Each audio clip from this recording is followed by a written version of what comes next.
Okay, for social studies today, we have the character stories about friendship. So we're going to read the story, then you can either answer the questions on your own or with me. And then I'm going to have a quick clip of a video about friendship, and then I'm going to read you a fun little picture book story about friendship. So make sure you're following along with your finger or a pencil as I read, okay? Let's get started. Friendship. Friendship is believing in each other. Friendship is caring, sharing, and sticking together too. There are many ways to show friendship. The bus was coming soon, and Ron didn't have his stuff packed. He was having a hard day. Tim and Dan helped Ron pack his stuff up quickly so he could make it to the bus on time. They were showing their friendship for Ron. Karen's best friend Tara was in the hospital. She had all of her class make Tara get well cards. Then she visited her friend in the hospital. Tara's other friends were scared to see her when she was sick, but Karen cared about Tara and stuck with her no matter what. Karen was a good friend. How do you show friendship? So there are many ways to show friendship. So we saw with Ron's friends, they helped him pack his stuff up so he could make the bus. We saw Karen being a really good friend by sticking with Tara when she was sick. You could also show friendship by sharing with your friends and just helping them out. So let's move on to our questions. Number 1, who needed help to get packed for the bus? Was it Ron, Bob, Rob, or Dan? Do you remember who the first paragraph was about? Was it Ron, Bob, Rob, or Dan?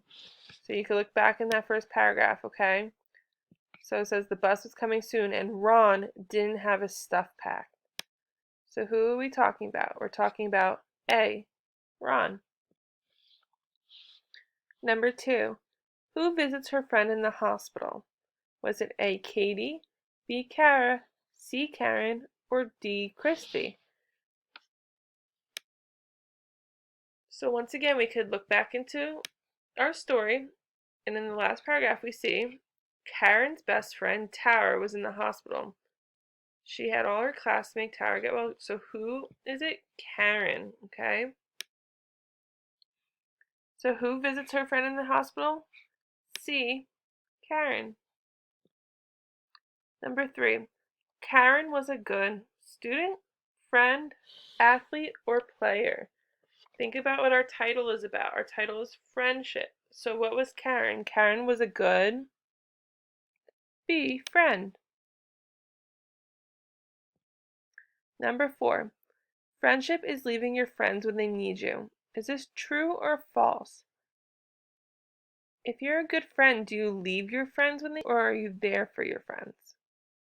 So friendship is leaving your friends when they need you. True or false? This is false. And number 5, you can discuss this with your family or other friends. I'll give you an example of mine. I can show friendship by sharing my toys with my friends. Okay, so make sure you discuss that with your family members. And let's move on to the video. Okay, this is just a clip that we see friends in school taking turns. Enjoy.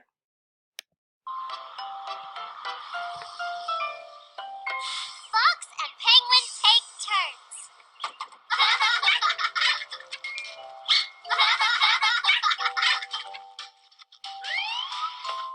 Who wants to push me? Oh, I will, and we can take turns. That sounds fair. It's a deal.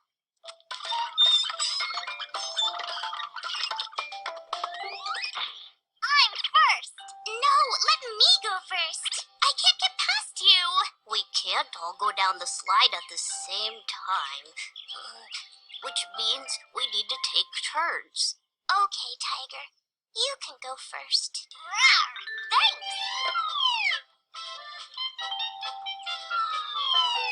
You can do it, Turtle. That was fun. Jump, jump. Let's all jump. Taking turns and having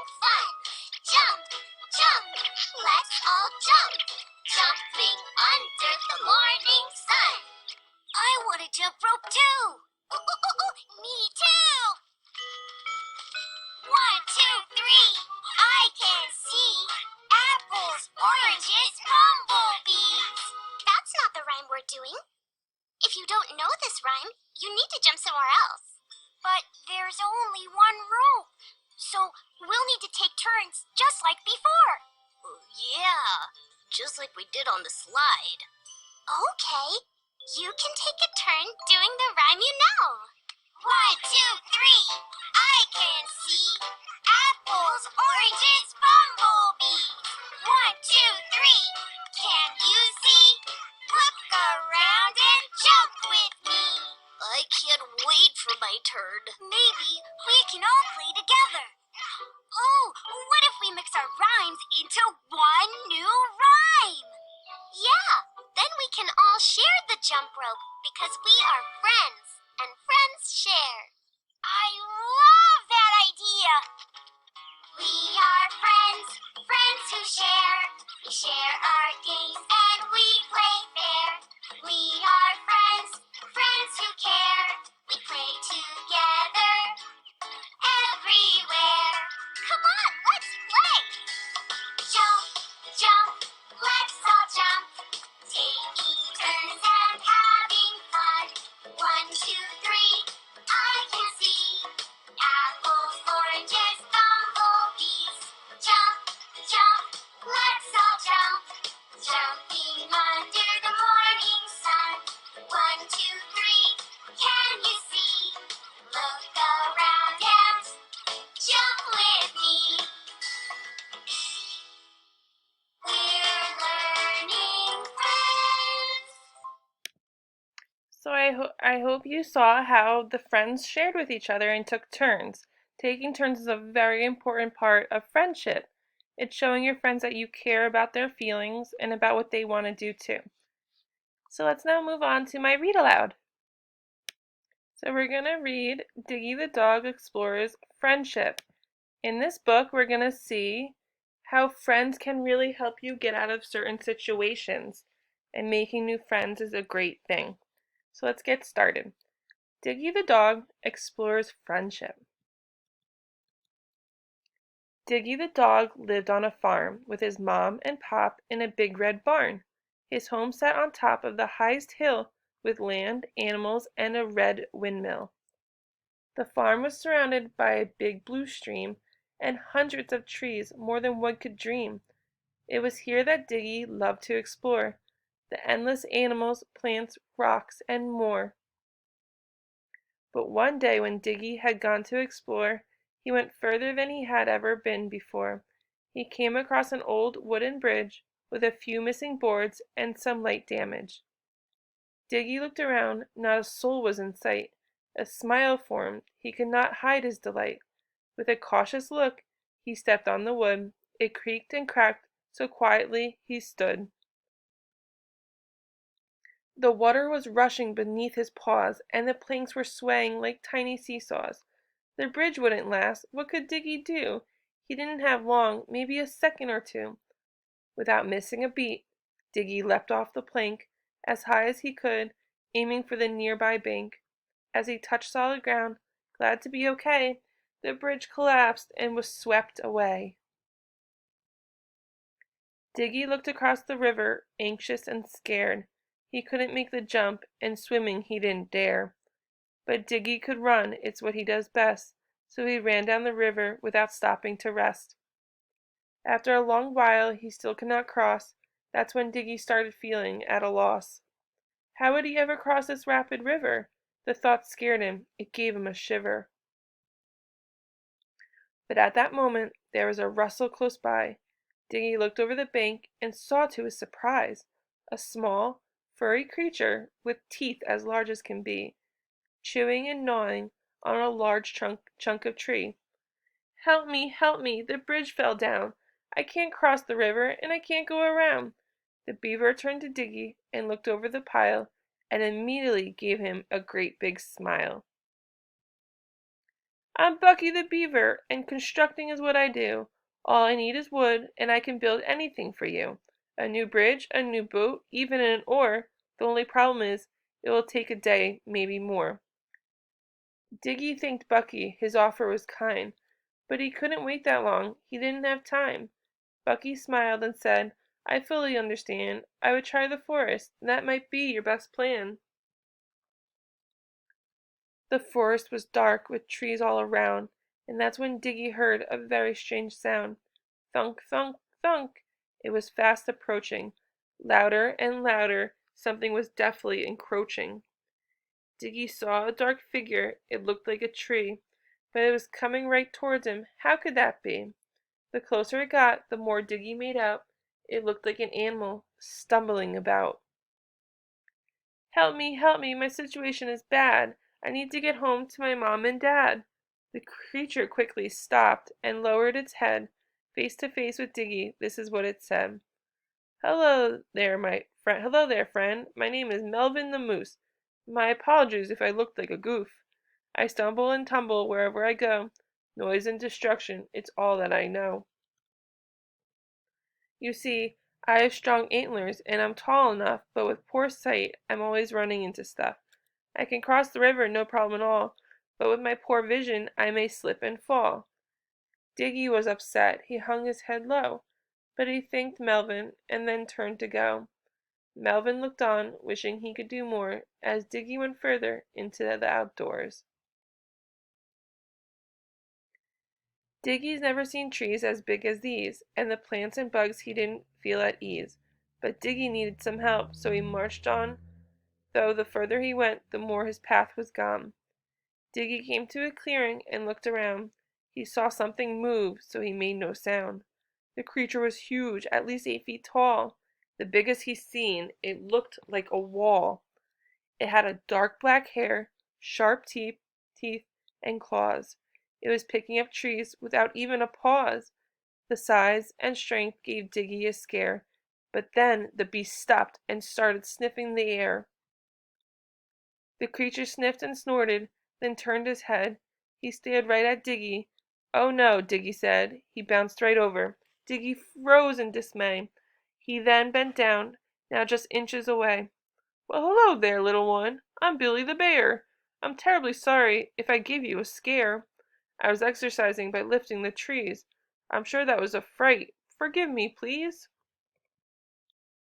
Diggy opened his eyes and let out some sighs, and to his surprise he saw the kindest eyes. Help me, I've been lost for so long. Can you help me find my way back home? Diggy, my friend, I'm the strongest you'll find. I can lift any object, no matter the kind. Although I'm strong, there's one thing I can't do. I cannot swim, so I'm no help to you. Diggy nodded his head. He understood. He thanked the bear for doing what he could. Diggy said goodbye and headed further in, looking for another way to bring him home again. Diggy wandered through the woods. He kept moving about. He was thirsty and hungry. He felt fully worn out. As he sat to rest, he was filled with doubt, and then a single large tear fell down his snout. Hoo, hoo! The sound came from a nearby limb. Diggy looked up and saw eyes staring back at him. The two eyes were wide and completely yellow, yet Diggy felt comfort staring back at this fellow.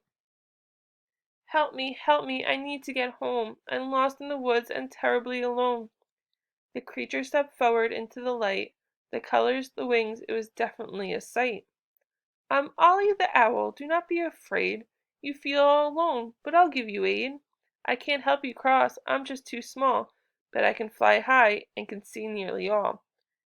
As Diggy hung his head, he told Ollie thank you, but he was still lost and didn't know what to do. My home is so far, and the path is unknown. I've been lost for hours. I just feel so alone. Ollie shook his head and jumped from the limb. He flew towards Diggy and landed right next to him. You may be lost, and the way home unknown, but one thing you are not alone.